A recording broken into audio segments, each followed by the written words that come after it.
We are the ones hosting this event, and if you'd like to know a little bit more about us, we do have a table at the back.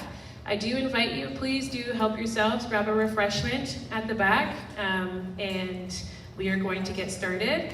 I am going to start by just inviting you, if you do have questions, you may bring your questions to the back where Angie is. Angie, just put your hand up to her, and she will vet the questions, and then we will have them during answer and question period. We do ask that you are respectful and that your questions are questions that everybody on the platform can answer. I am going to start this event with a land acknowledgement. It is on ancestral and treaty lands that we were born, that I was born, learn, work, and live. I acknowledge that this land is the traditional and unceded territory of the Algonquin Nation. Durham Region forms a part of the traditional and treaty territory of the Mississaugas of Scugog Island First Nation. The Mississaugas of Scugog Island First Nation, the Mississauga peoples of the treaty territory of the Chippewas of Georgina Island First Nation. I honor and respect the enduring relationship that exists between Indigenous people and these traditional lands. Dismantling racism, classism, and oppression is every person's battle. I endeavor to live a life not just for myself, but for the people I have the privilege to share this land with. I believe it is not only the right thing to do, but it is what we were purposed to do. Thank you. Before we start this event, we have been privileged to have a moderator with us, and it is my privilege to introduce the moderator for this evening. Don Terry is his name. And Don Terry is a lifelong resident of the town of Ajax. He has been a resident of Ward 1 for the past 25 years. Don retired following a 33-year career with Ontario Power Generation, holding a variety of communications roles, including Director of Public Affairs. Since then, he has served as a professor in the School of Media, Art and Design at Durham College, project manager for the Durham Idea Summit, and manager of economic development and tourism for the town of Ajax. A committed community builder, Don is a past president of the Ajax Pickering Board of Trade. He is also a past chair of the annual United Way fundraising campaign for the Ajax Pickering Uxbridge and Bowl for Kids' Sake for Big Brothers, Big Sisters of Ajax Pickering. A champion for sport, Don was co-chair of the very successful Durham Region 2019 Ontario Parasport Games. He is reprising that role for the Durham Region in 2023 Ontario Parasport Games. Don is also chair of the Sport Durham Advisory Committee and an executive committee member of the Durham Adaptive Sport Collective. Don's service to the community has been recognized with the Queen's Jubilee Medallion, Ajax Civic Award, Pickering Civic Award, Clarington Business Person of the Year, Howard Sokolowski, Award, Durham Region Accessibility Champion, and Big Brother of the Year. Please welcome Don Terry to the podium.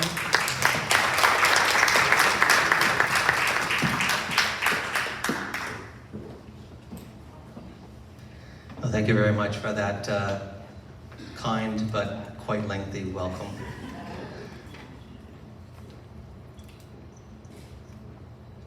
Thank you all for coming to this session. We are all here to hear from our Ward 3 regional and local candidates on their platforms relating to matters that matter to our community. In absence of info, we tend to leap to the worst case scenarios, so we thought this session would help us all achieve a clear understanding of who our candidates are and what they're hoping to achieve as regional or local Ward 3 councillors for Ajax. This is an important opportunity, so we are honored to create this forum to meet the candidates, ask questions of our candidates relating to matters that matter to our community, and engage with you, encourage you to make sure that your voice is heard. My job as moderator is to guide us through this process. We have a short period of time, and each candidate has 2 minutes to answer questions. We will break up this event into 4 segments. Ward 3 local and regional councillor introductions and presentations, question and answer period, pre-screened live audience questions. If you have a question, please submit it as was indicated earlier. We also will wrap up with closing remarks. Please note that throughout the event, we have some snacks and a quiet area activity table for our young visitors. Parents and caregivers, please don't hesitate to access that area. Now it's my pleasure to introduce each of our candidates in alphabetical order. I'll start with the Ajax Local Ward 3 candidates and Lisa Bauer. Born in Ajax, Lisa grew up in Toronto but moved back to Ajax in 1999 to raise her family. She is a proud single mother of 2 wonderful adult children and their partners, and her loyal dog, Jojo. Lisa's journey to Ajax Council began decades ago with her involvement in the community, starting at her children's school and then at the school board level. An ingrained enthusiasm for volunteerism has guided Lisa's involvement with many organizations throughout the years, including Feed the Need Durham, Food Banks Canada, Canadian Cancer Society, Fiesta Filipina Dance Troupe, and most recently with Durham Outlook for the Needy and Girls Inc. Professionally, Lisa has worked for over 30 years in the financial and insurance industry with experience in training, development, and building client service relationships. When Lisa was elected councillor in 2018, she became the first female elected official of Filipino heritage in Ajax and Durham region. This past term of council, Lisa has served on the Ajax Heritage Advisory Committee, Ajax Accessibility Committee, Downtown Ajax BIA, Ajax Homelessness Task Force, Ajax Indigenous Community and Healing Garden Community, Ajax Pickering Butterfly Way Rangers, and the Ajax Pickering Road Watch Committee. Her involvement in the community is her passion, and Lisa has worked for Ajax, and Lisa was voted Ajax Pickering News Advertiser Reader's Choice Best Local Politician in 2020 and 2021. Ladies and gentlemen, Lisa Bowers.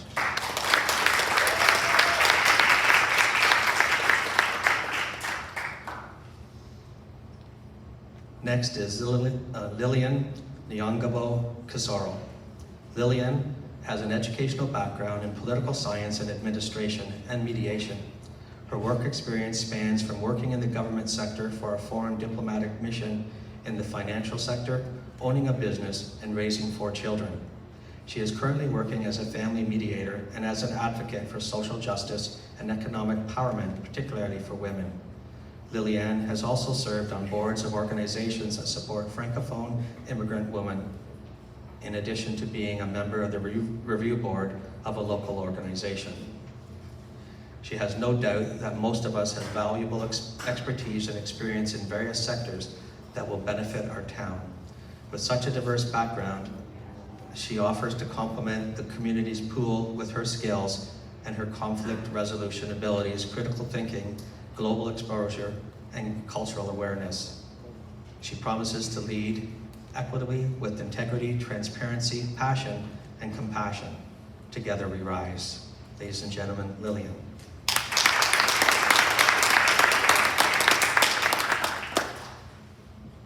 For our Ajax Ward, our Regional Ward 3 candidates, we'll start with Daniel Corrigan. Daniel Corrigan was born in Toronto. He has an exceptional record of achievement, a passion to serve his community, and strong focus to elevate the next generation by having his ceiling be their floor to success. Since completing the business marketing and management program at Seneca College, Daniel has become an accomplished business development professional. At the age of 17, Daniel opened his first business in Durham region at the Pickering Flea Markets, which successfully operated for over 24 years. By the age of 23, he owned and operated 2 major retail shops at Pickering Town Center and CF Fairview Mall. In addition, he owned a clothing line sold in over 50 major local retailers across Ontario, including Hudson Bay, and he owned a boutique barbershop. By 25, he owned 2 international stores. Daniel has over 20 years of experience creating jobs and growth through face-to-face interactions, including motivational engagement, negotiation, sales, networking, de-escalation, and persuasion. Through his experience and skill of selling customer experience software and negotiation, he has successfully obtained million-dollar contracts with some of the world's greatest retailers such as Costco, Best Buy, Tim Hortons, and the Royal Bank of Canada. In 2019, Daniel graduated from the Graduate Fireman of the Fire and Emergency Service Training Institute and public servant. Daniel continues to be a high-performing, results-oriented, action-focused individual who plays at the top levels in both roles as a leader and as a contributing team member within various levels of his community. As a proud father, he knows the importance and the value of serving and equipping the next generation. Ladies and gentlemen, Daniel.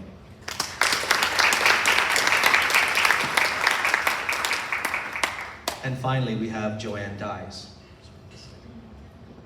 Joanne and her family have lived in South Ajax for 23 years. Before becoming a counselor, she enjoyed a career as a certified dental nurse working in Toronto. Since the beginning, Joanne has been actively engaged in her community. She is a musician and founding member of the Pickering Community Concert Band and continues to play the French horn with the band. Her passion for the arts led to promoting the Durham region's art industry. Joanne successfully lobbied to include art in public spaces with installations enhancing our waterfront and public spaces indoors and out, and supported the town's purchase of the historic St. Francis de Sales Church and its rebirth as the St. Francis Cultural Centre in Ajax. Councillor Dyes is past chair of Community Development Council Durham, supporting the implementation of the Newcomer Welcome Centre and establishing Ajax's first community garden. She has always been a strong advocate of environmental issues and actively promoted the implementation of the Greenbelt in 2005 and was awarded the DEAC, or the Durham Environmental Advisory Committee Lifetime Achievement Award. Joanne has fought to protect agricultural lands and the headwaters of the Carruthers from development which would flood homes downstream in Ajax and destroy prime agricultural lands. Together with Pact POW, Joanne led the fight to reduce phosphorus loadings from the Duffin sewage plant to reduce algae and protect water quality and received the Irene Cope Educational Communication Award from Durham Region. Following her interest in water issues with the Great Lakes St. Lawrence Cities Initiative, she attended binational meetings and worked with the Coastal Resilience Committee. Joanne was elected as ward councillor in 2003 and as regional councillor in 2018. She is currently a member of the Regional Health and Services Committee, a board member of Durham Not-for-Profit Housing, a member of the TRCA Executive Committee and the TRCA Board and Regional Watershed Alliance, and an active member of the Ajax Homeless Task Force.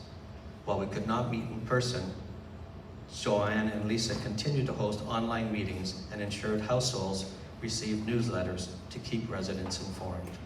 Ladies and gentlemen, Joanne.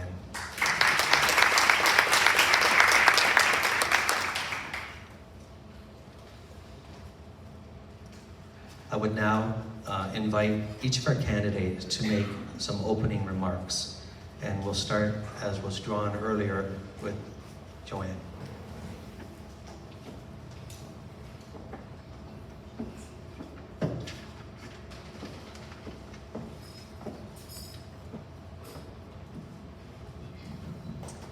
First of all, I'd like to thank everybody for coming this evening. It's really important and appreciated, actually, that you take an interest in local politics. We've been through, a couple of years like no other that we've ever experienced, and we're kind of trying to get focused on getting our lives back on track. And I've realized as I've been out and about a little bit lately that I've seen people are really struggling in certain areas getting back on track, and we feel kind of out of the loop and uninformed. So for me, the first thing I would like to do starting back in a new term is to communicate with the community and connect again, and to have some conversations. And I have a few conversations in mind that I picked up along the way in the last few months. The first one is people have commented on the visible increase in homelessness. The shortage of choice, the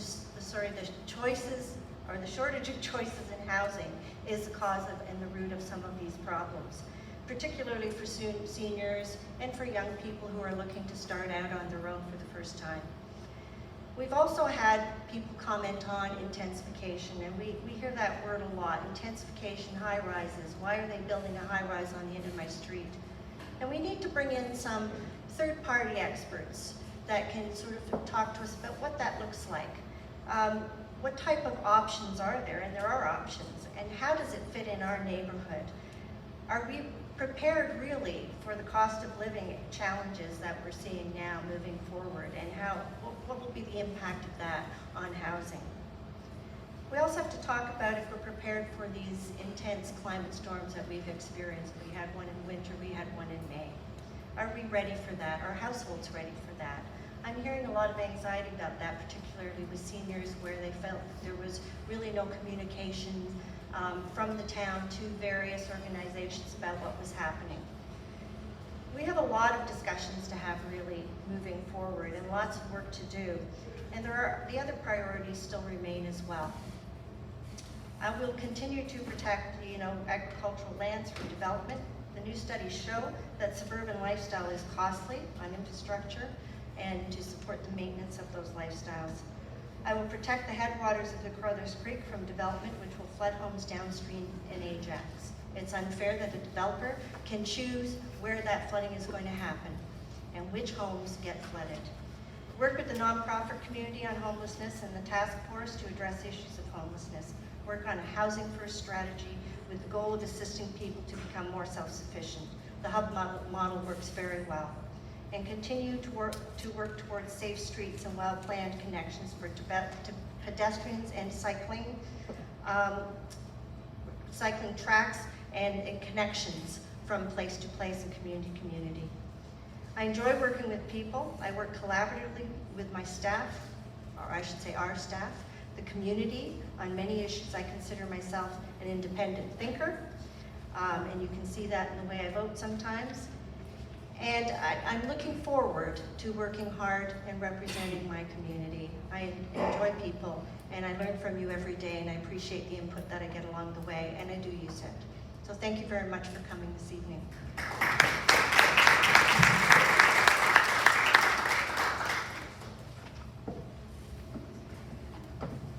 Thank you, Joanne. Next, I'd like to invite Billy to speak.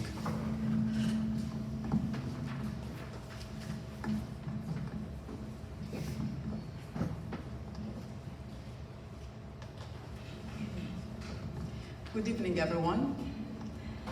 Thank you, the organizers, for this event, Christian Faith Outreach Center.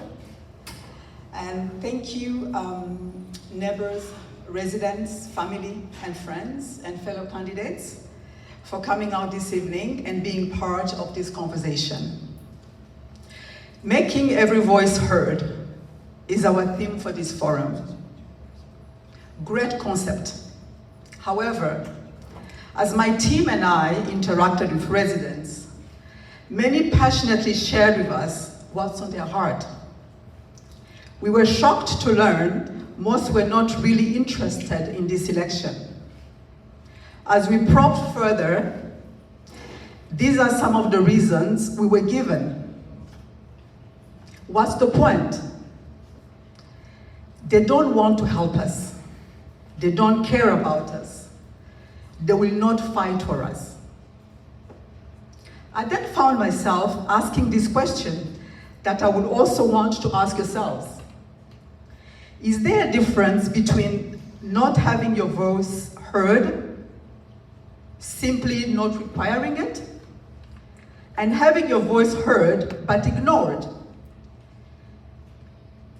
Making every effort to hear your voice and once it's heard, disregarding it, or choosing which voice to value and which one to ignore. This is also evident at this forum tonight. 4 years ago, at a table just like this one, there were 6 candidates just for the local council position alone. This time around, there are only 2 of us.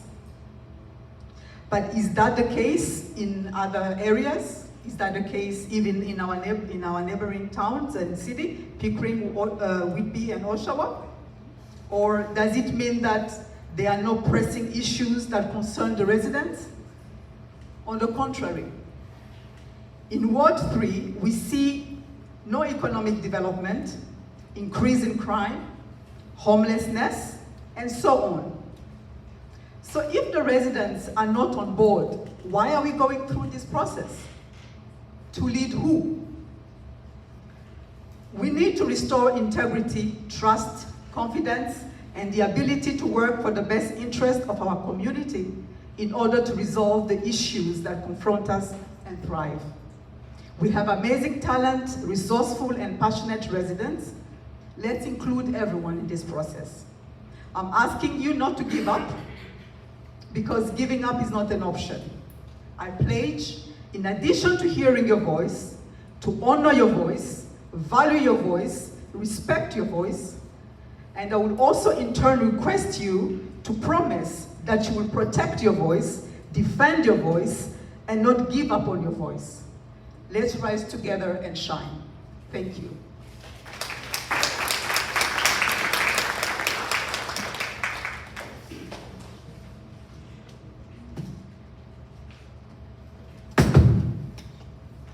Thank you, Lillian. Next, I'd like to invite Mr. Corrigan up to speak.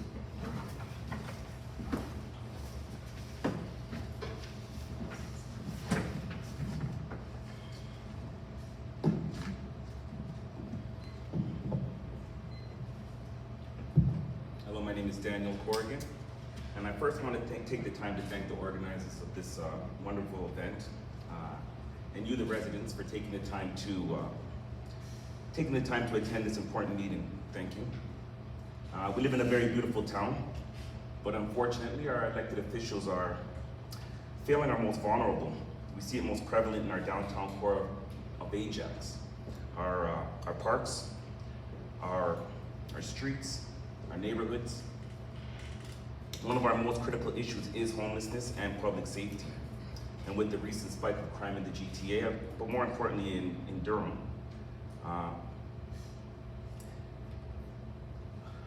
and these are a few of the issues that we'll be addressing over this debate. City Council is making big promises, but delivering few, if any, measurable results. And I feel it's time for a change, a fresh new face, a fresh new perspective, bold new ideas and new solutions. I believe someone needs to stand up for the residents of Ajax. Ajax is a diverse and vibrant town, and we need more progressive council that will steer Ajax into the future. Despite its beauty, there are some serious issues that need immediate attention, and we'll be going through that over this debate. There's now currently a ban on municipal roads owned by the town for candidates such as myself to place lawn signs. And it's a bylaw that clearly favors the incumbent who resides in office. True. And it's designed to make it harder for candidates such as myself to traditionally market myself to the community. And the question is, I want you to think is why? Why was this put in place? Who is this going to benefit? You, the residents?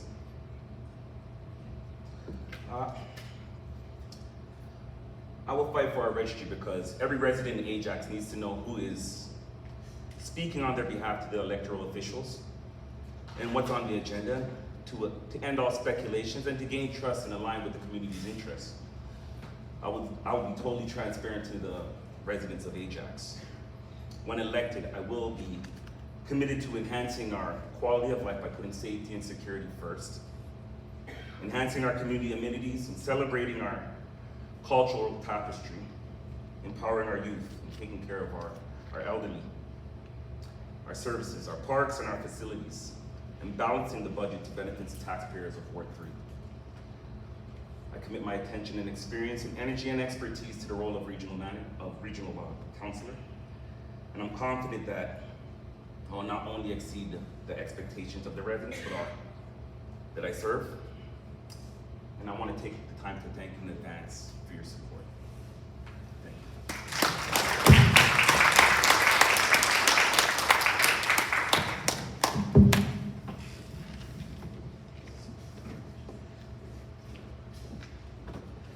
Thank you, Daniel. I'd like to now introduce Lisa to speak.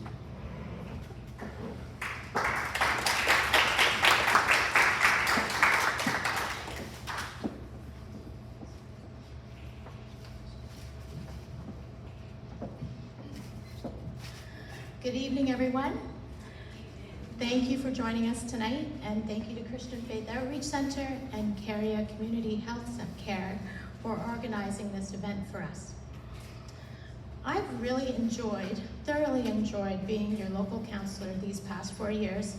It has been a true honor and an extraordinary experience. I'd like to take a quick minute to say thank you. Thank you to the residents of Ward 3 for your support, your trust, and your feedback throughout my first term as your counselor, both positive and constructive, whether it was by phone, email, social media, or my favorites, in person at town events and at your doors. One of the things that was important to me in 2018 and continues to be important to me now is that I'm available to you to hear your thoughts and concerns and make sure that I represent those thoughts at council. Over the past 4 years, I've connected with thousands of Ward 3 residents.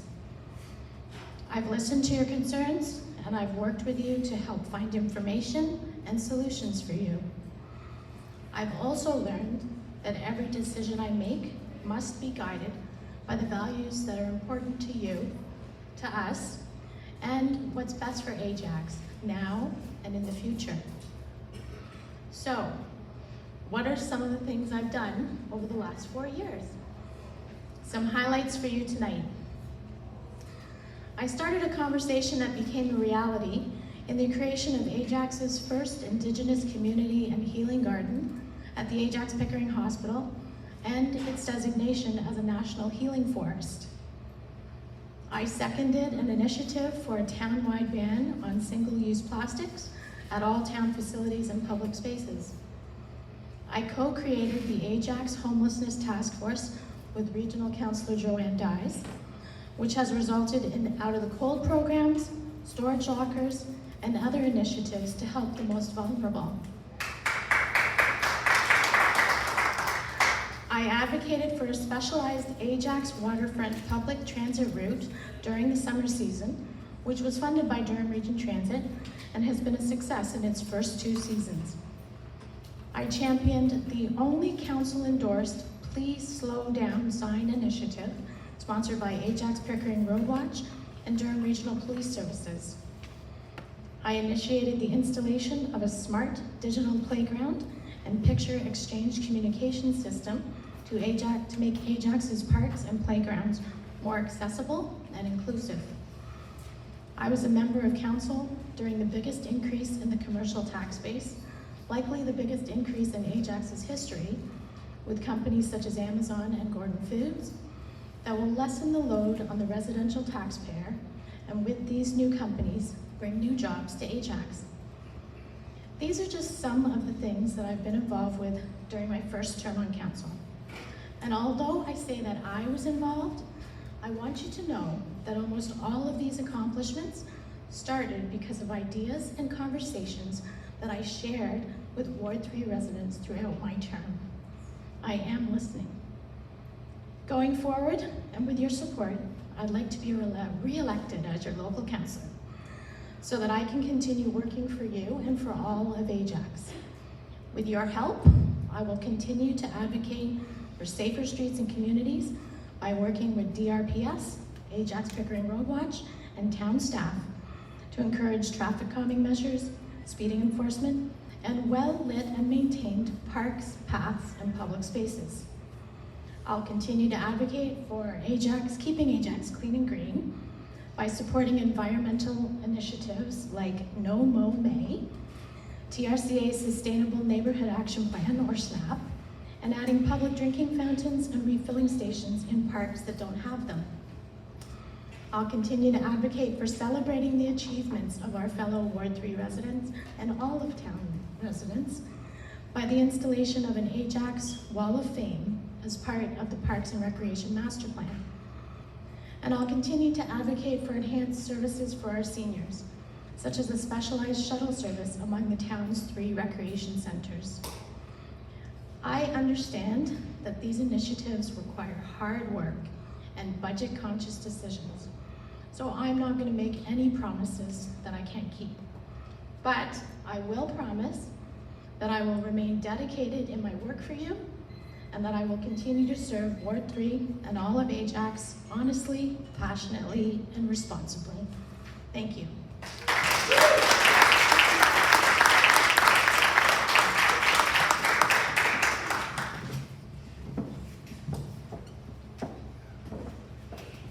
Thank you. Thank you, Lisa. We will now enter the question and answer session with three questions that have been developed in advance. And again, we'll start at this end with Joanne. First question is, what do you consider the most pressing issues in Ajax Ward 3 right now?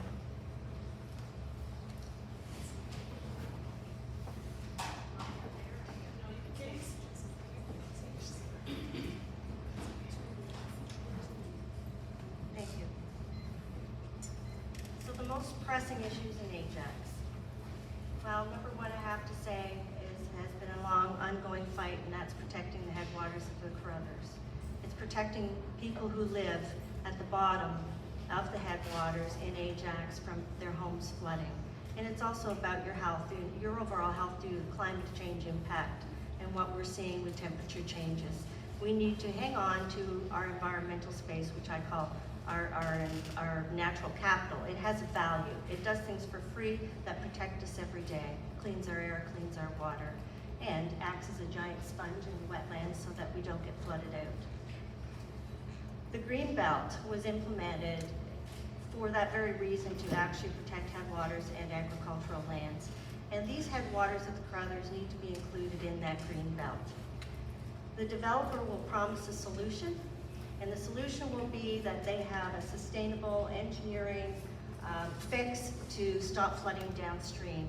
And the reality of that is it won't happen. Mother Nature always wins. But even if you do put it in, there's a cost associated with the long-term maintenance that falls on you, the taxpayer, to pay for the rest of the life of that engineering. We also need to consider food security with climate change. As we see, there are many issues around the world with climate change, and growers are having difficulties growing. So there's reason to hang on to our environment. The housing crisis is the other big issue, and we will get into that, I think, more throughout this discussion tonight. But we really need more affordable housing for different income levels, particularly, again, for seniors who are on fixed incomes and young families who don't have down payments for single dwellings. We know that the lifestyle we have here in what they call urban sprawl is very, very costly. And again, very costly for the municipality to maintain, which is increasing your taxes. Thank you. Thank you. I'll just repeat the question for you, Liliane. What do you consider the most pressing issues in Ajax Ward 3 right now? Thank you for the question. Honestly, some of these problems have been there years, many years. So it's like we keep recycling them. So I think one of the major pressing issues is to have a leadership that has a vision and is committed to finding solution. Because it's really unthinkable that in a country like Canada, that some of these issues cannot be resolved. 4 years, 10 years, I don't know how many years. The issue with the algae has been on, I don't know for how many years. Other countries have solved the problems. There are solutions. So many of these issues. So I think one of the pressing issues is to have a leadership that is committed and that is willing to find the solution. Thank you. Thank you. Daniel, again, the question is, what do you consider the most pressing issues in Ajax Ward 3 right now? Thank you for the question. The most pressing issue Ajax is facing, I would say, is homelessness and affordable living, one. Two would be youth and senior initiatives and safety. And three is business development, structure, growth, and employment. There will be 1,000 affordable units built in Durham within the next 5 years. And it's a start, but not enough. In terms of the issues of affordable housing, we need to work with the federal and provincial government to effectively allocate the multiple revenue streams and having better paying jobs helping to rebuild the community, and reducing the cost of local activities. Thank you.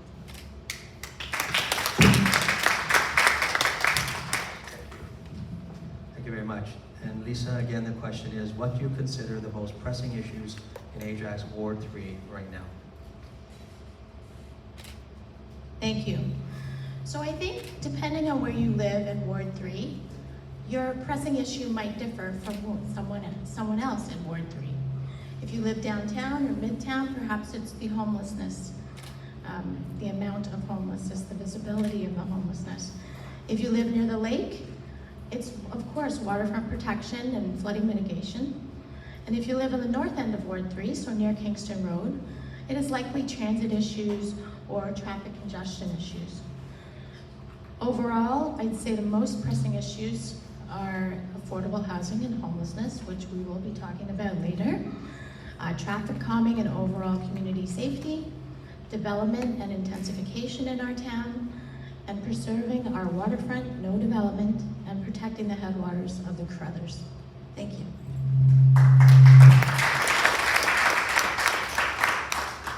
Thank you, Lisa.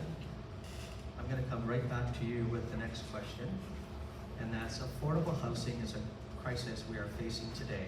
What are your plans to address this issue in Ward 3? Thank you, John, and I think there's lots to talk about here. It's been previously mentioned, we need to work with all levels of government in the region to push for more affordable housing options. Ajax and Durham, rent geared to income. We must also have conversations from a planning and development focus within the town. We're working with different levels of government, of course. We need to press, when development comes to developers, we have to ask them, press them to consider including affordable housing options every single time, with every single application. Make it part of the overall process. And housing strategies is so important because we need more choice in housing here in Ajax for affordability and just options. You know, we have defined boundaries. We cannot continue to grow out. It is not good to grow out, urban sprawl. So we have to come up with responsible decisions of growing up, which means these buzzwords of infill, intensification, mixed use. We need to do a better job explaining what those mean. We need housing options for new families, single residents and couples, seniors looking to downsize. Not everyone wants to or can afford to live in a large single home, so we need to provide options, condos, apartments, stacked townhouses, back-to-back townhouses. It's really about providing options to make it affordable to come to Ajax and desirable to come to Ajax. Thank you.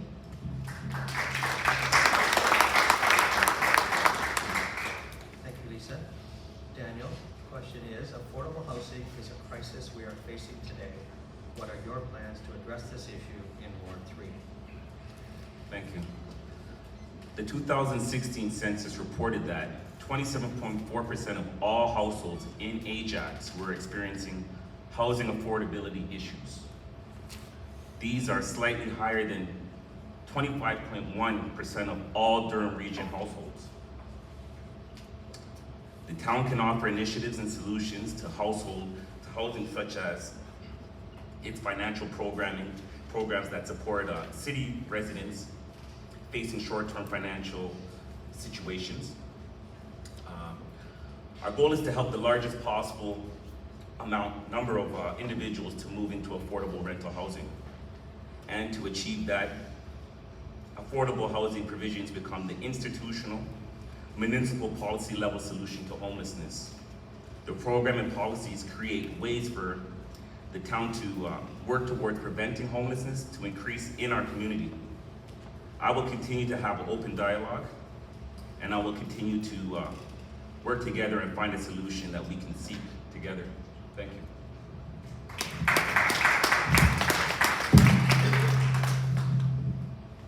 Thank you, Daniel. Lillian, I'll repeat again. The question is, affordable housing is a crisis we are facing today. What are your plans to address this issue in Ward 3? Thank you. We need to build what we need, not what the developers want us to have. we know that salaries have not increased, but they keep building homes that we cannot afford. And this again keeps, this conversation, they have been having it year after year. So I think we need to be real. We need to, there is no option, because if we keep building these homes that nobody can afford, where are we going? So we need to have honest discussions, and be willing again. We have to be willing to find the solutions. Solutions are there. We need to meet with, speak with the planners. I don't have all the facts because I am not, some of these are not very transparent, but I don't see why it is so complicated, because, we have people who are earning a good living but cannot afford these homes. So there is no options. We have to build what we need. Thank you. Thank you, Lillian. Joanne, the question is, affordable housing is a crisis we are facing today. What are your plans to address this issue in Ward 3? Well, thank you for the question. Affordable housing, as we know, is a crisis. It's been here a long time, decades, from underfunding from levels of government. We are trying very hard to get some changes made. And you're absolutely right. We can't let the developers keep dictating to us what they would like to see built, because obviously they have a financial vested interest in that. We have almost we've reached the build-out capacity here in Ajax. We have no more green space to build those detached and semi-homes at what they call urban sprawl, which is what urban living is all about.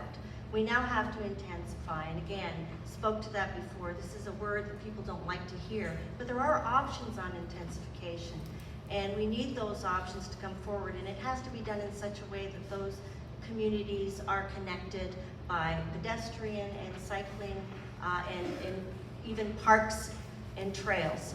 So it has to be a quality of life that also surrounds this. It's very important that we understand that we are dictated also by what we can do by legislation at the provincial level. So we work with the Region of Durham on housing issues, and they are working hard to find ways to house the homelessness with transitional housing, which is underway in Beaverton with 50 units. They've done 10 units in Oshawa. And they're also working hard with not-for-profit organizations who are trying to intensify their properties for subsidized housing like rent geared to income.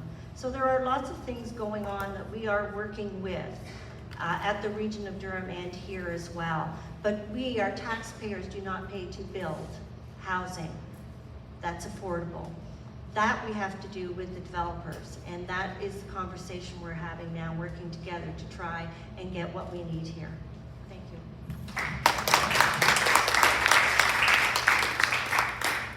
Thank you, Joanne. I'm going to come right back to you with the third question. Downtown Ajax was highlighted as having the second largest amount of unsheltered individuals in Durham Region in the 2018 point-in-time count, and again in the 2021 point-in-time count. How do you plan to work with the rest of Ajax Council to address this ongoing crisis? So it's no surprise to me that we have the second highest number of homelessness people here in Ajax. 20 years ago, when I was on the board of CDCD, we did the PIT count way back there, point-in-time count of homelessness, and we always had the second highest number here, but they were not as visible as they are now. In 2018, when they became visible, Lisa and I saw that as an issue, and we had many people who wanted to come and help us do something about it. We got together and we sat around the table and we came up with some ideas, and we're still working on that today. And that's why you have your meeting here tonight. Thank goodness for the Christian Faith Outreach Center, who now has the Korea Hub in the basement. We provide programs. They started with an out of the cold, in those extreme cold nights in the winter. Yeah, can you imagine having to wait until it's 40 below before you can go inside and get warm? They started doing that, and now they have programs all day long, and they feed them, and they do all kinds of things for the homeless. it's not something we like to see. It's increasing. It's increased over COVID for obvious reasons. It increased from 1 year, from 2021 to now by 100. There's 100 more homeless people than there were a year ago. And I'm told that evictions are up. So we have a real challenge on our hands. And I am talking to the region, and we have some ideas that we're trying to work on to utilize underutilized land, perhaps in some of the older industrial areas. Maybe we can lease some land and put some modular homes in there for interim housing. And it'd be close enough to the hub that they could also access programs.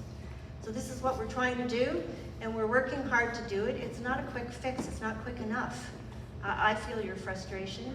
I certainly can't imagine to be in the situation that they are in. And we're seeing an increase not only in the average person, so has been males, but in youth and seniors as well.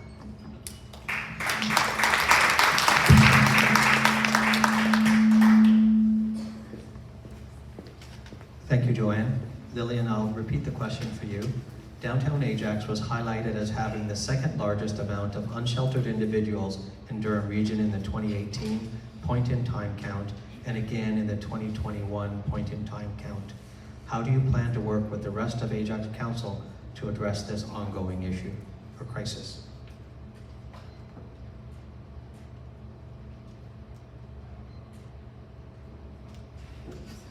Thank you for the question. First of all, I would like to say that when we talk about homelessness, we need to recognize that there are people like us. A homeless person, because nobody knows when it will be their time. And this is our brothers, sisters, aunties, and so they are part of us. And once we start understanding that, I think it will change, and we change our mindset. It will change the way we approach the situation. And because the homeless have different issues. It is not all one group. And we need to go and diagnose the real cause. And they have to come to the table because they have a voice. You know, I was surprised when I talked to them that most of them, you know, pretty have ideas on how to fix this issue. And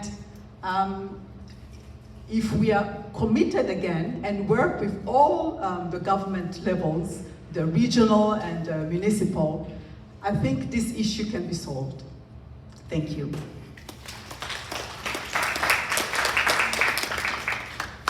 Thank you, Lillian. Daniel, the question again is, Downtown Ajax was highlighted as having the second largest amount of unsheltered individuals in Durham Region in the 2018 point-in-time count, and again in the 2021 point-in-time count. How do you plan to work with the rest of Ajax Council to address this ongoing crisis? Well, I believe that there are ways to create solutions through for homelessness, working with the community and working with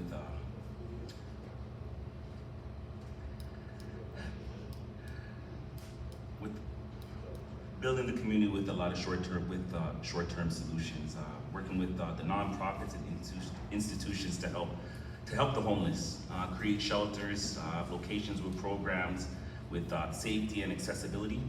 Often homeless are dealing with a lot of mental and health and drug issues, and we can make sure services and resources are available. We can create more solutions for the homeless by creating more incentivized programs to help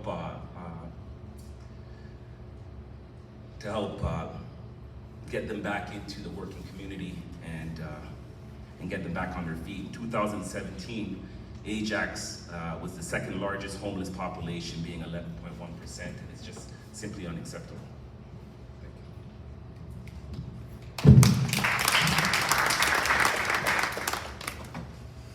Thank you, Daniel. Lisa, the question again is, Downtown Ajax was highlighted as having the second largest amount of unsheltered individuals in Durham Region in the 2018 point-in-time count, and again in the 2021 point-in-time count. How do you plan to work with the rest of Ajax Council to address this ongoing crisis? Thank you. So working with Ajax Council, one of the first things that I did with my regional councillor Joanne Dyes when we formed this council was we created the Ajax Homelessness Task Force, which has been mentioned a few times already. And that was members of the community, residents, business owners, the library, church groups, social service organizations, representatives from the town, the region, to talk about the unsheltered and what could we do. The visibility had increased. And that task force led to the Out of the Cold programs, community locker programs, hygiene and shower programs at the rec centers. What we did, we engaged the rest of council to recognize that although homelessness was not prevalent, and by that I mean as visible in other wards across the town, we all need to work together to address the issues. So Joanne and I initiated specialized training led by the community leaders here at CFOC in Caria for specialized council training on the unsheltered and what we could do and what they face and how we can help. We need innovative ideas.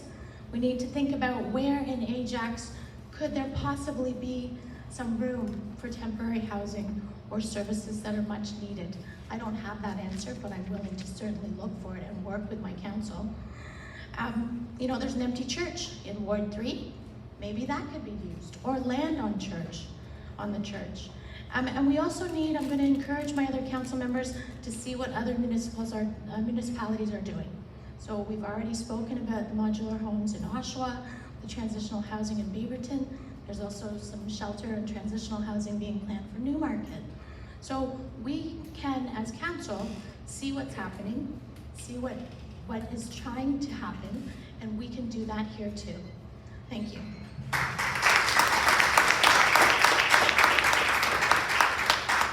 Thank you, Lisa. We'll now move into segment 3 and take the answers from the audience, or questions from the audience. I just want to let you know that we will close submissions of those questions at 8:10. So we'll close the submissions for questions at 8:10. Again, thank you to everyone for submitting your questions. We've taken the most oft-cited questions and we'll be posing them to our panelists. Each panelist will have up to a minute to answer the question.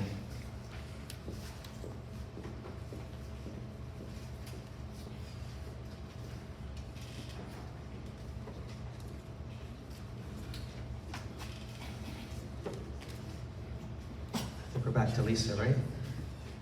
With regard to development, I'm concerned about housing going up in areas with frequent blackouts, like my neighborhood, and overflowing schools.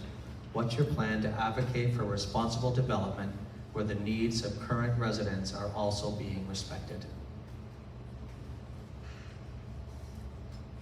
Thank you, that's a really good question.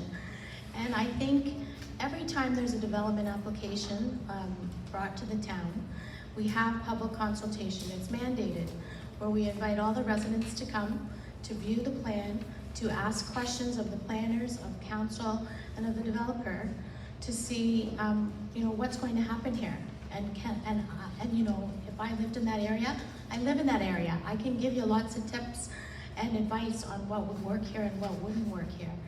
And I think when we look at what services are available in the area or what might need some attention, that is where we do have to rely with each development. There's also a lot of studies and reports and data and information that must be completed before this application can even be looked at to make sure that it will meet the standard of you know, noise, traffic, pollution, shadowing, all those kinds of things. So I think there is a process in place. Of course, we need to spread it and share it.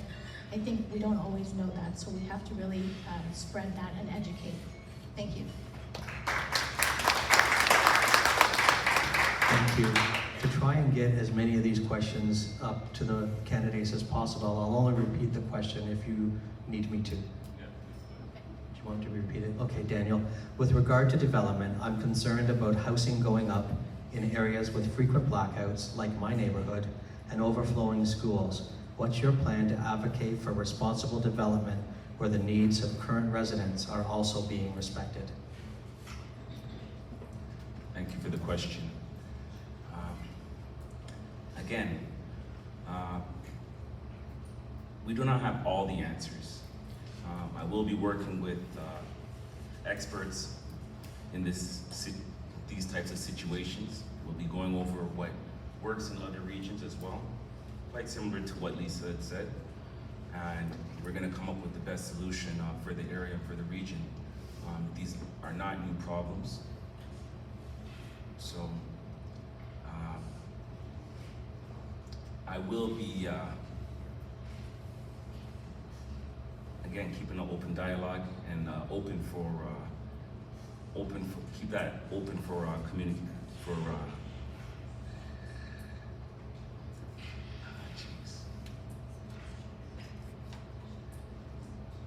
Thank you.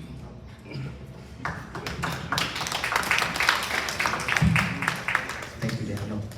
Lillian, would you like me to repeat the question, or are you okay?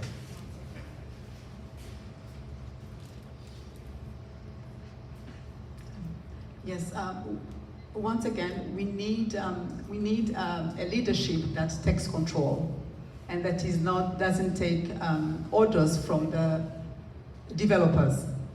We should not create more problems trying to solve another problem. If we don't have the facilities and infrastructure to take care of the number of people that will be living in these homes, what's the point? So we need to. We know we have the planners. We know what we need. We know the space we have. We know the infrastructure that we have available for the number of people that we'll have in our town. So the leadership should take control and do what's best for its citizen. Thank you.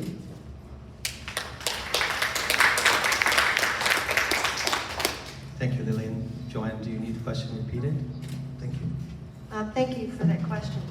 So you have to understand that we work under certain parameters, and it's for a fair system, and the fair system dictates that we all have rights, and that also means the developer who owns the property has rights as well. So it goes through a planning process, and part of that process is to have community input. And we often, through obviously COVID, we had those meetings on Zoom, and we had people attend who had opinions. Sometimes there are 2, maybe even 3 of those meetings prior to a decision being made on the property. I can assure you I don't vote in favor of the developers. I have never taken any contributions for any campaigns from developers or businesses where it may be a conflict of interest. And I still feel the same way. The community supports my campaigns and always has. And they come first. The blackouts, every department within the town, is circulated, and the region on any site plan. And by the way, Mr. Ford just made it a change. We will not be having any site plans coming to council. It's not required. Thank you. Joanne, I'm going to come straight back to you with the next question. There are a shortage of workers, not employment. What are your plans to solve this issue? Shortage of workers, not employment. Well, I really wish somebody could tell me why they're not employed and how long you can live on not making money.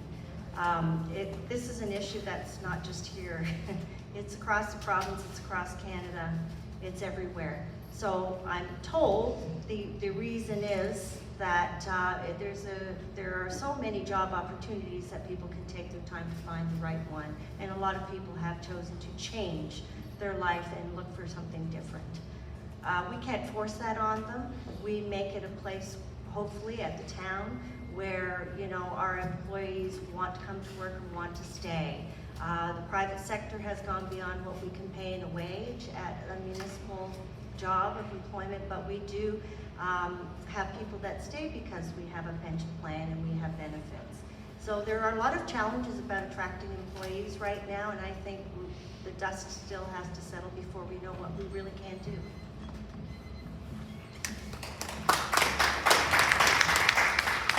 Thank you, Joanne. Lillian, do you need the question repeated?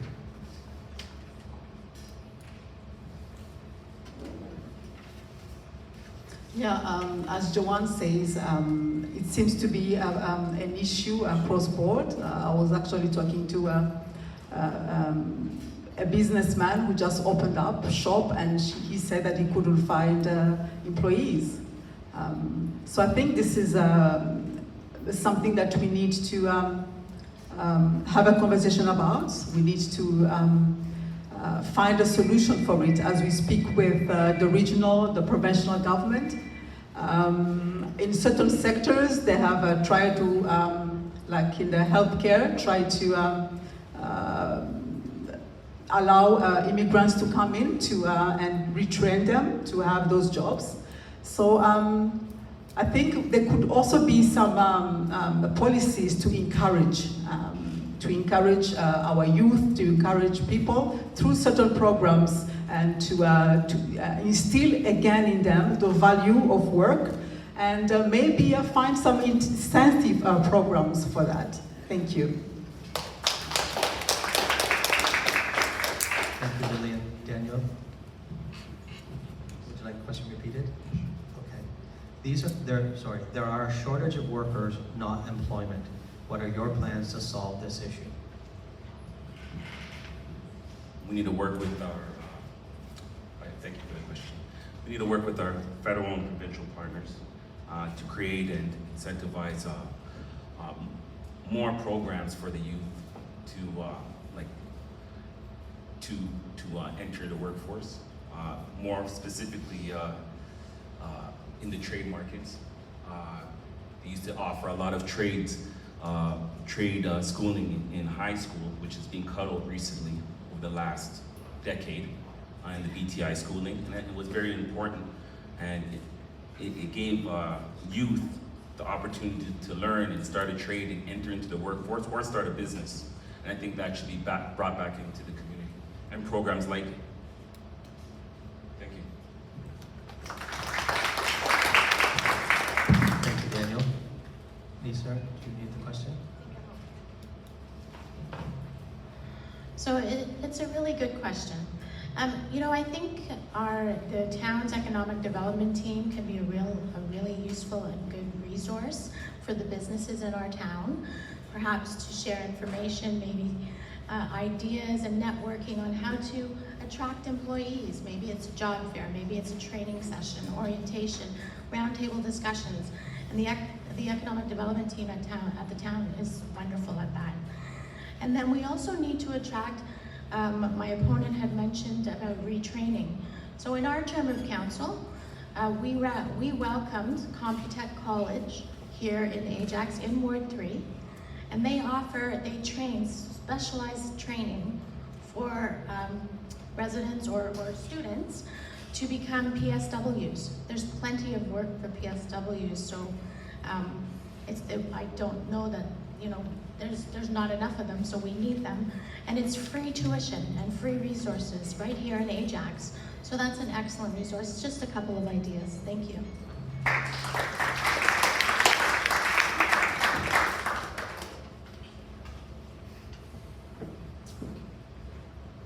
Just let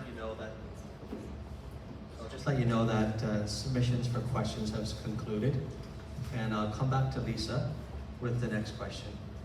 Ajax has excelled at attracting large warehouses and cross-docking facilities.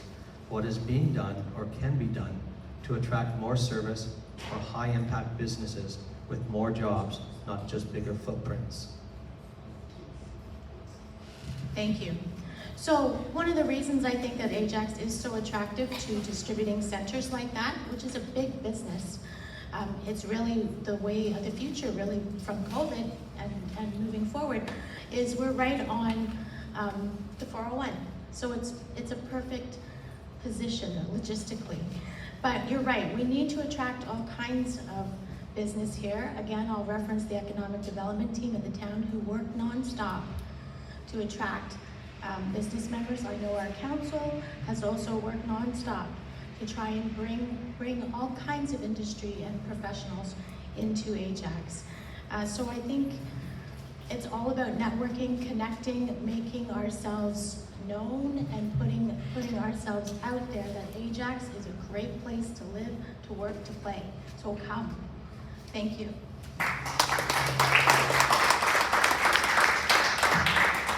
Thank you, Lisa. Daniel, would you like me to repeat the question? Yes, please. Okay.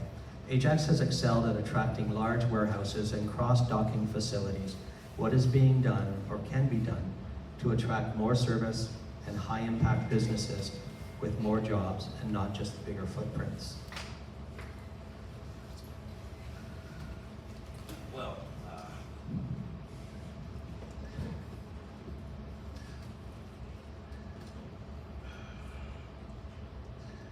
there are a few steps we can take as a community, and we need to incentivize and promote Can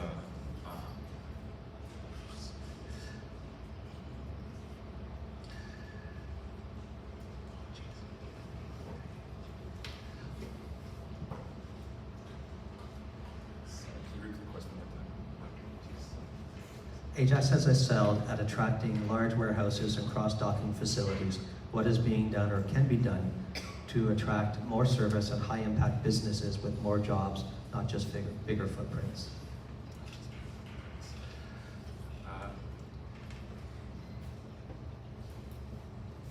COVID has taken a toll on our community and on the retail industry and businesses.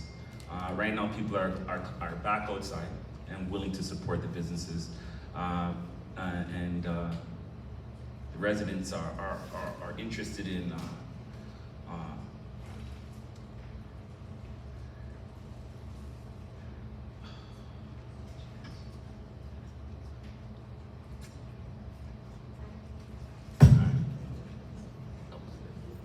Thank you. Thank you, Daniel. Lillian, would you like the question repeated? I don't know whether if I'm allowed to rephrase the question, because when we were attending the mayor's debate last week, the question talked about that Ajax has excelled, but the mayor said that when he was asked about the warehousing, he said that we don't get to choose who comes here. So I am also a bit confused regarding that, because if we don't get to choose, then all the other ideas we had, because we talk about promoting the businesses, supporting the local businesses already here, because they are complaining. So I would want to ask as well, those who are in council to maybe explain what it means that we don't get to choose who comes here. Thank you. Thank you, Lillian. Joanne? We don't get to choose. So how this works is, as a municipality, we have an official plan, and we plan where housing goes, where commercial and industrial goes. And we had industrial lands that we, years ago, decided that we should have serviced with infrastructure like sewage and water, and that would attract the sale of those prestige employment lands for employment. Those lands are owned by private people, private property, and sometimes they sell it, and they sell it to somebody who wants to build on it. Just happens to be, at this point in time, that these warehouses have become very, very popular in a way of doing business. I mean, maybe that's because we do everything online, all our shopping now, and we've done that. And so this is the impact of that. So when a property owner is looking for a tenant or sells his property to someone who wants to build, and they come to the town and say, this is what we want to build, and then we have to go through the planning process to facilitate that. Thank you.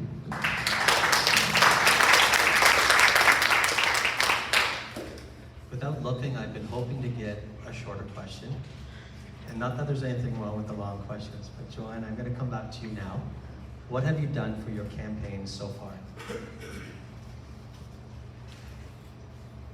Same as we do for every other campaign. So it's a campaign is hard work, and writing your literature and getting it in print and getting it distributed, whether on foot or with helpers, is what you do. Getting your signs out there as best you can to let people know that you're still running. And you're obviously taking emails and phone calls as you go along. And a campaign is a busy life for a number of months. Thank you, Lillian. Thank you. Well, for me, this is my first campaign, so I really wanted to speak to people, to get to know them, and this is where I have spent my time. And I've been amazed at how much people are so warm and welcoming, and how they are willing to share. So many times we spend, a good time, and we have to remember as well, because of COVID, people have not been interacting so much. So whenever we go, we talk about so many things, and we spend so much time, and it's been a wonderful, it's a wonderful time. And I was also surprised that, there was so much I didn't know about my community. Thank you. Thank you, Lillian. Daniel? Thank you. Thank you. So far, we've been taking emails, going door to door, meeting face to face with residents, hearing their concerns, and looking for solutions. Thank you. Thank you, Daniel. Lisa? Thank you. So, since I filed my nomination in May, I have had a timeline of everything that needs to be completed up until March of 2023, when the filing deadline comes for our financial statements. I have a wonderful campaign manager and wonderful volunteers, so it really makes it fun. It is exhausting work. We have a nice map of Ward 3 that we color with a highlighter as we go door knocking on every door in our ward. In 2018, when I first ran, we went around Ward 3 2.5 times. We couldn't get to 3 because the election happened. So we put up our signs, we connect with residents. I've met with members of the community. It's really about just getting out there, because really the #1 piece of advice I received was knock on doors. Thank you.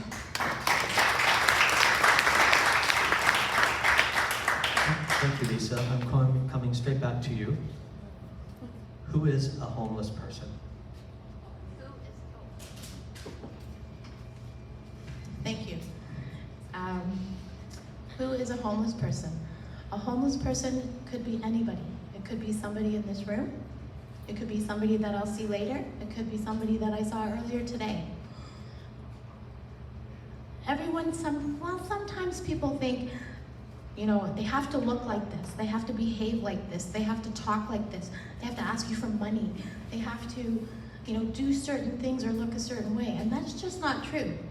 We have to remember that everybody is a person, and homeless people look just like us. Thank you. Daniel?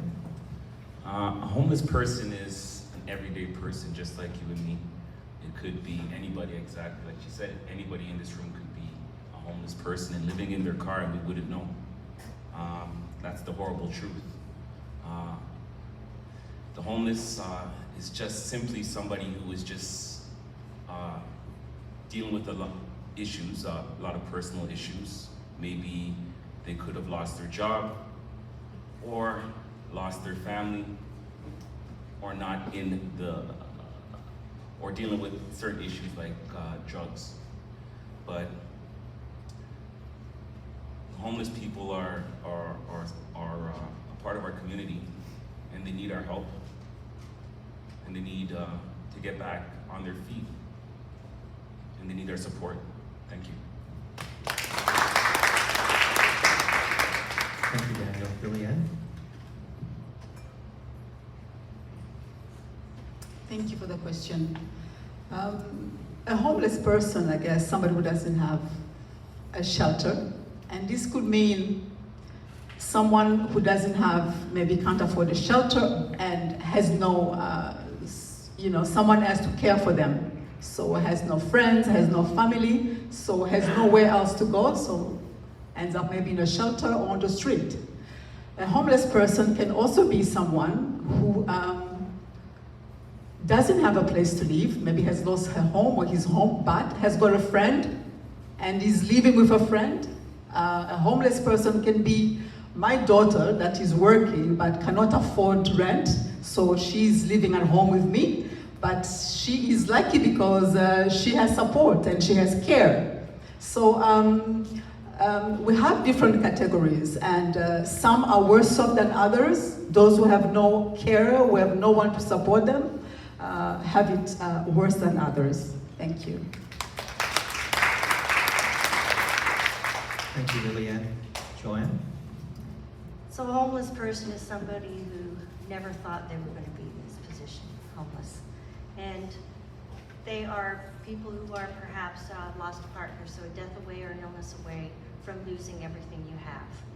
And they just need that support to get back on track. And it's a difficult situation because you can't get back on track if you don't have a home that you can recover from an illness, say, or have a shower and iron a shirt to go for a job interview. There are so many challenges for homelessness people. It's difficult and it takes time for them to get the supports they need and get back on track. And that's the job that we're seeing in our community now through Doors of Compassion and through the Hub. And what we're missing is housing, and that's the critical issue. We really need to get that transitional housing.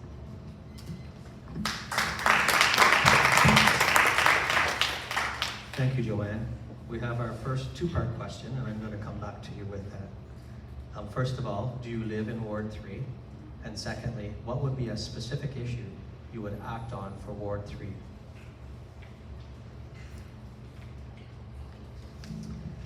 Yes, I live in Ward 3. I've lived there for 23 years now, and we love it there. Some of the issues in Ward 3 we saw through COVID with the increase in visitors on our waterfront and how we coped with that. The hundreds and hundreds of people that were parking on streets and blocking driveways, and our solution to that was, unfortunately, having to put in a parking fee for visitors. This year, that has not happened. So it's nice to see that has corrected itself. One of the main issues right now is looking at a gap analysis or a shoreline analysis of where we are with respect to lake levels and the destruction that's happening along the bluffs in particular. That study has been completed and they're just reviewing. They're going to do the next part of the environmental assessment to look at how we can protect the shoreline from further erosion. Thank you. Lillian?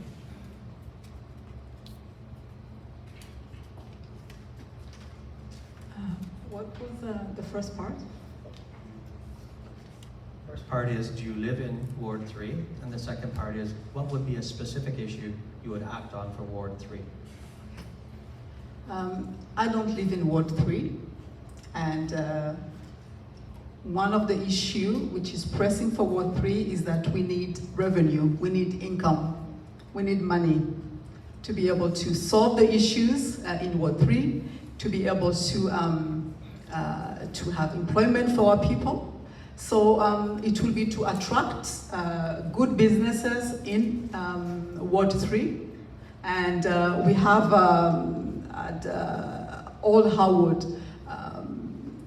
business people want to know what's going on. We have a whole area where it is in limbo. We don't know what's going on. It needs development. There was a condo, we're supposed to go there, but nobody knows what's going on. And we need to get answers for that. We need transparency. And we need to solve the crime increase in Ward 3. Thank you. Thank you. Daniel? I don't live in Ward 3. The specific issue I would start with is removing the parking permit issue along the lakefront. A lot of the residents I've been speaking to feel like they're prisoners in their own home.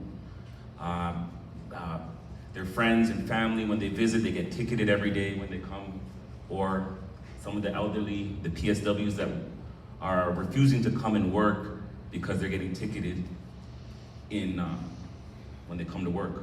So that's one of the issues that I would look into at first. Thank you, Daniel. Lisa? Thank you. Yes, I proudly live in Ward 3 for over 23 years, and so do my children. I think, and they're adults, that's why I mentioned that, because they don't live with me anymore.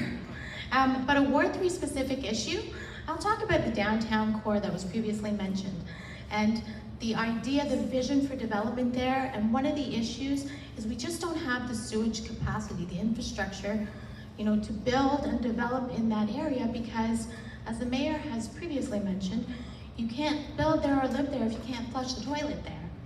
So I think that's something that really needs attention, is how to implement, have that water capacity, the sewage capacity, the infrastructure in the downtown core. And I think that's one of the main issues in Ward 3. Thank you. Thank you, Lisa. I'm coming straight back to you. It is all well and good to have a shower here and there. The unsheltered need a permanent house or home. Then teaching and help to stand on their own. Are you in favor? 100% I am in favor. Yes, the temporary services or occasional services that the town offers through the library, through town hall, through wonderful service communities and churches is awesome, and we need to continue with that. But we have to look at things like, one of the things I find very interesting that I'd like to look at is we have a bylaw regarding lodging homes or rooming homes, where I went and toured one actually, a home that was fit for 6 adult males to live there, pay rent there. Each room had its own bed, its own private washroom, shared kitchen facility. They had a chore chart, parking. So I think that is sort of an innovative, I mentioned before, we need to come up with some innovative ideas on how to help our unsheltered. Maybe that's something we could look at to make a more permanent change. Thank you. Thank you, Lisa. This is a lengthy question, so I'll repeat it for each of the candidates. Daniel, it is all well and good to have a shower here and there. The unsheltered need a permanent home or house. Then teaching and help to stand on their own. Are you in favor? Yes, of course I'm in favor. We need to continue to create more changes to help the homeless. We could, like what's being done in Toronto, retrofit some of the hotels and to help house some of the homeless, as well as some of the churches need to step up and to help some of the homeless as well. There's a bylaw that passed that wasn't allowing new churches to be built in Ajax, and that's something that I think would help the community, more churches of course, and they play a vital part in helping build the community. So, thank you. Thank you, Daniel. Lillian, it is all well and good to have a shower here and there. The unsheltered need a permanent home or house, then teaching and help to stand on their own. Are you in favor? Yes, we need a housing first policy. There are countries that have done it. Finland, for example, that was a way they solved their homelessness issue by adopting the housing first policy. So that you can give them a home first, then bring intervention as it's needed. And we have a country, Canada is a wonderful country, and we are very proud of our country. And Canada goes all the way, always solving, helping countries in need, people in need. We are always helping, we go in countries where there is war, we help people. We bring many in thousands. So I just wonder, I know they say that charity begins at home. So if we are able to help many millions of people, can we really not solve and give shelter to our people here? Thank you. Thank you, Joanne. It is all well and good to have a shower here and there. The unsheltered need a permanent home or house, then teaching and help to stand on their own. Are you in favor? Yes, I am in favor. It's not there's no offense in being homeless. It's not a criminal offense. They have rights, as we have rights, and everybody in a country like Canada should have the right to have a home. Currently, the region of Durham has what they call a coordinated access to housing, built for zero. And they're one of 9 communities selected in a pool of communities to participate in this. It helps coordinated access for housing, and it helps with the by name list. So that's a list that is for homeless people that gives us information and some statistical information that helps us understand the issue and helps them get housing. Again, housing is the only way to solve this problem, and it's going to have to be through that transitional housing, a step up with some modular housing or something that we can build very quickly and find a piece of land that we can do that, as I said before, as they have done in Oshawa, and they're doing in Beaverton. Thank you. Coming back to you with, when it comes to public consultations, Ajax Town Council hasn't always reached out to residents or included them in important decision-making processes in the past, i.e. street name changes.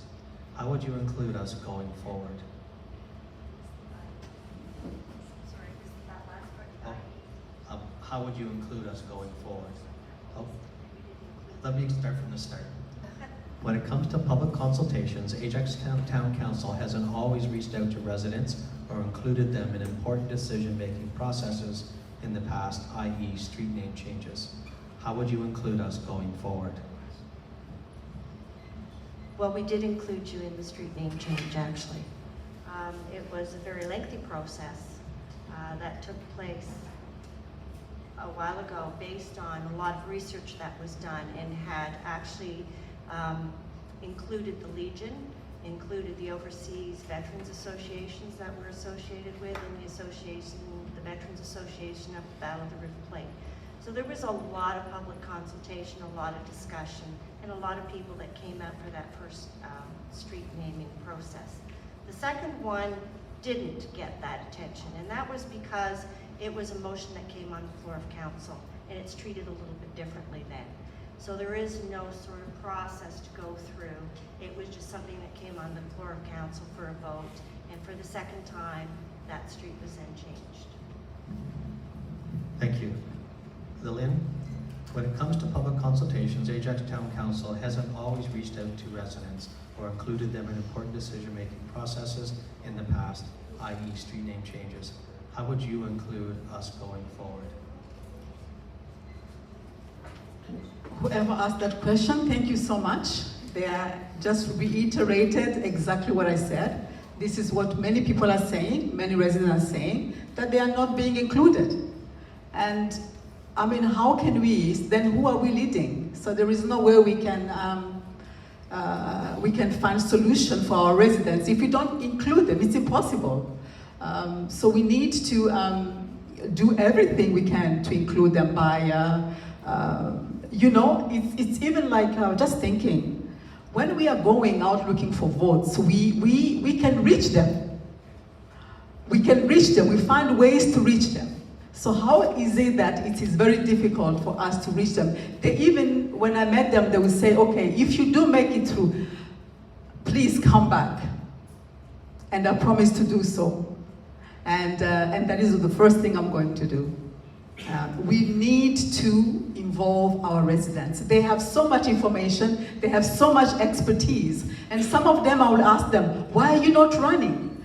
They seem to understand every issue. They seem to have all the answers, and I'm like, why are you not running? Thank you. When it comes to public consultations, Ajax Town Council hasn't always reached out to residents or included them in important decision-making processes in the past, i.e. street name changes. How would you include us going forward? Thank you. I will have an open door policy. I spoke with seniors all throughout the day yesterday and today while I was doing my door-to-door. They discussed with me that they want their voices heard. I will always keep residents involved. It's just plain and simple. Thank you. Thank you. Lisa, when it comes to public consultations, Ajax Town Council hasn't always reached out to residents or included them in important decision-making processes in the past, i.e. street name changes. How would you include us going forward? Thank you.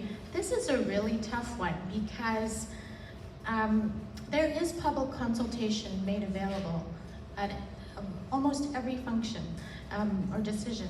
So notices go home to are sent to the homes in close proximity where there's going to be a change in the area. Letters go to the residents.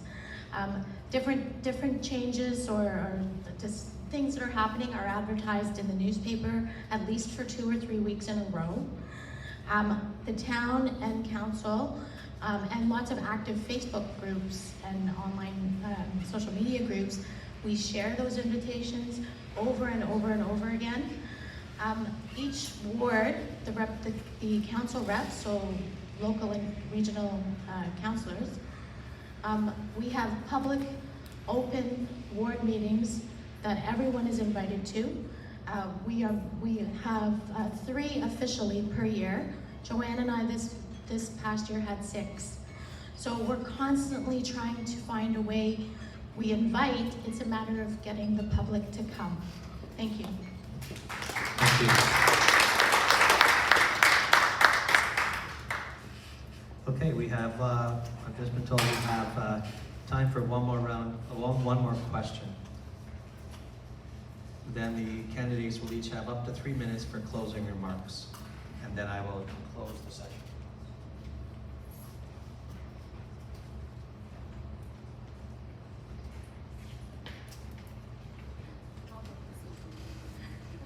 Back to you, Lisa. What are your thoughts in the unsheltered population of Ajax? Or, sorry, what are your thoughts on the unsheltered population of Ajax? What would you do to help fix this very painful situation? I have to say, I think we've had this question a number of times, so I'm going to select another one.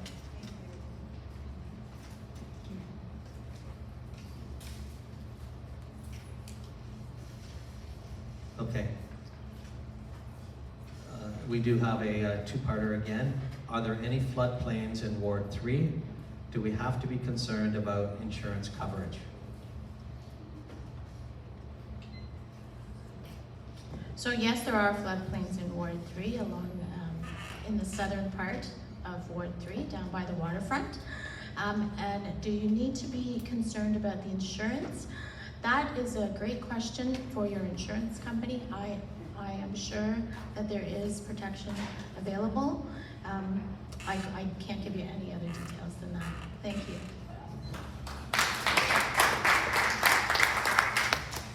Daniel, do you want to answer that question next? Thank you for the question, but I'm gonna have to answer pretty much the same as Lisa. Yes. There is flooding issues. But I can talk for the insurance company. I suggest you do have insurance. Thank you. Julianne, you want me to repeat it? Are there any floodplains in Ward 3? Do we have to be concerned about insurance coverage? And the answer is yes, yes. Thank you. Thank you. Joanne?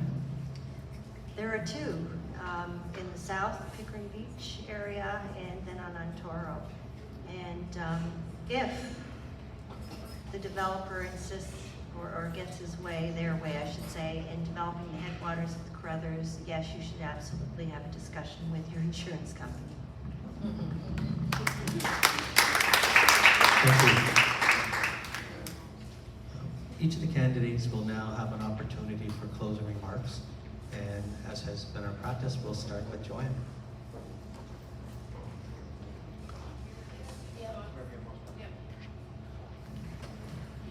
Just a very special thank you to Christian Faith Outreach Center and to CARIA, to CDCD as well for hosting the debates and the meet and greets. It's really important that we have an opportunity to talk with our constituents and hear what you have to say in this upcoming election. I think Lisa and I have pretty much heard most of it as we've been out and about in the community recently. And again, it's about that there's a level of anxiety. We feel out of the loop. We need to have some discussions. We're not well informed because we've been inside for 2 years. And we haven't seen each other. And I understand that. And I miss that too, because your input helps me do my job on a day-to-day basis, because this job is about people. And people come first. Without people, without a municipality with people in it, you have nothing. So you are what we are all about, and we are all about providing services at a municipal level that, you know, make this a place you want to live. So programs and services and recreation, and we look after your roads and your lights, your walkways, your streets, your trails, your parks, everything that provides a quality of life for you. And that's what your taxes pay for. There's some things we can't do, and some things that upper levels of government are responsible for. But I can say honestly that I have very much enjoyed the job of being your representative, and it is a job. We work very, very hard. Our time is very limited, but the best part about it, in all honesty, is the fact that I get to meet you and hear different opinions, and I take that with me every day when I go back to work. And I also have a wonderful opportunity to learn from the experts I work with at the municipality. So they are experts in their field as planners or clerks, in finance, in recreation, and they teach us all the time as well. So it's a very collaborative effort between the community, between your councillors, and between your staff at the town of Ajax. And I have to thank Lisa. We have a great working relationship, and we work well together, and we always put you first. Thank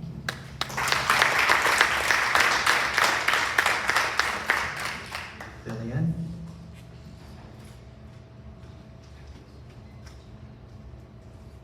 Let's remember that Ajax, Ward 3, that's where it all began. It is the heart of Ajax. The history of Ajax began in Ward 3. And back then, people came from all over Canada to look for jobs in Ward 3.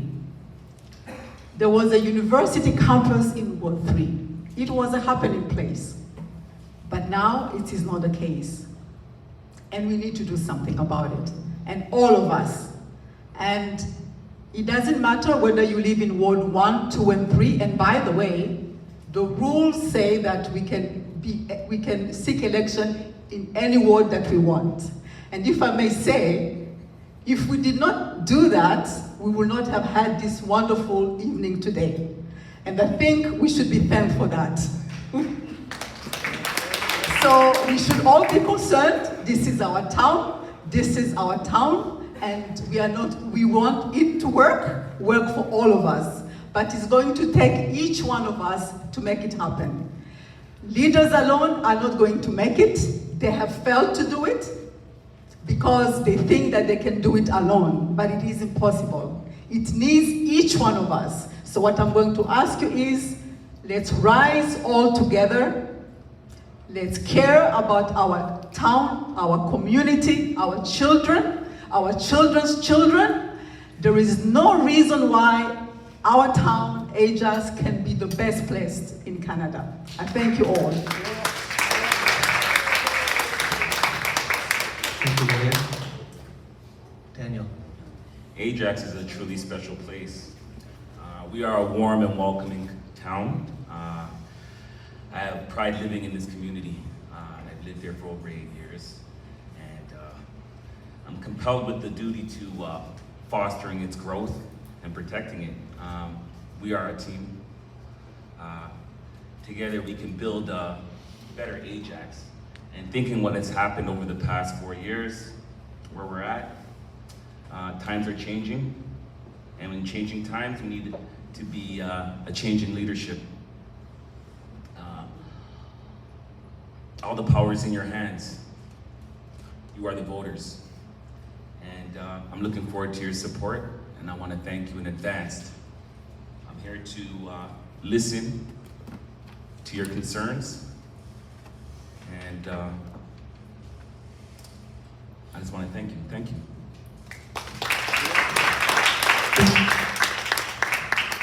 Thank you, Daniel. Lisa?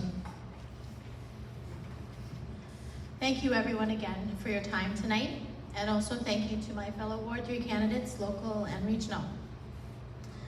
You know, being an elected official requires hard work and dedication. Representing Ward 3 over the past 4 years has given me extensive experience and a thorough understanding of what Ward 3 residents are passionate about. I've lived in Ward 3 for 23 years, but it's in the last 4, talking with and working with residents like you, that has shown me how unique Ward 3 is, and how important it is that together we continue to try and make the best choices for our community and our neighborhoods for years to come.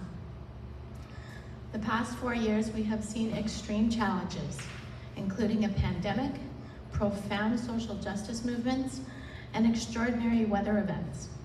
Ajax Council has shown leadership throughout these challenges, and together we have achieved many successes, including a fully completed strategic plan.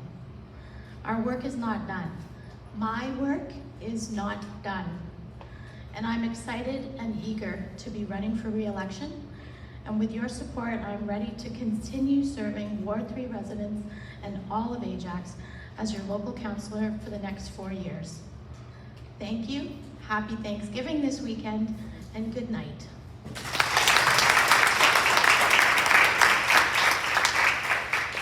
Just before I turn the mic over, I just personally wanted to thank all of you for attending tonight and participating actively in democracy. I wanted to thank the candidates, because it takes some courage. It takes a lot of hard work, and I thank them for acting on their passion for our community and our people. And I also just want to thank the Christian Faith Outreach Center and all of the volunteers here tonight for organizing this event. Thank you so much. I'd like to echo John and just thank once again our candidates for coming. We appreciate you taking the time to meet with us today. I'd also like to thank John. Please give him a round of applause. I'd just like to remind you that Christian Faith Outreach Center, we are located right across from Town Hall. We do operate a 20-bed emergency shelter as well as the Ajax Hub. So if you are somebody or you know somebody who is in need of requiring assistance with housing or social supports, please do come and visit us. We're open Monday to Friday, 9 to 5, and we would love to support you there. I would like to encourage everybody to please go and vote. The vote is happening in 11 days. You can also vote by telephone or internet, October 17th through to the 24th. We did have a really great question about the recording. So this event was recorded along with our last week's mayoral event. They will and can be found on the ajax.ca/vote. If you go online at ajax.ca/vote, you will be able to find the videos from last week's mayoral forum as well as today's forum. Please do give the town a little bit of time. They are large files, so they may take a little bit of time to transfer and to get online. I would like to just encourage you and remind you that running locally, we have Lisa as well as Lillian. They are the candidates for the local Ward 3 positions, as well as Daniel and Joanne, who will be the regional local candidates for Ward 3. Please do take the time to vote And next week we were going to have the regional chair event forum here, but that event is canceled, so we will not be having another event here next week, Wednesday. Again, thank you all so much. The candidates will stay by. Please do come and greet them. Grab a refreshment on your way out. Please do take brochures to get to know a little bit more. And yeah, come out and vote. Invite your neighbors to vote. Thank you again for coming.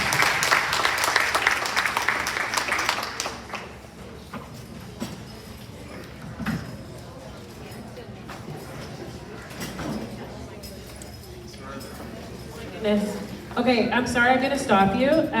We have a really exciting event coming up, and I'm just gonna take this moment to do a little plug. For our Ajax Hub, we are having a grand opening October 11th. It will be at our location at 158 Harwood Avenue, and we look forward to having you there. There will be the MP, the MPP, the mayor, many of our candidates will be there, and we invite you to come from 1 p.m. to 4 p.m. Thank you so much.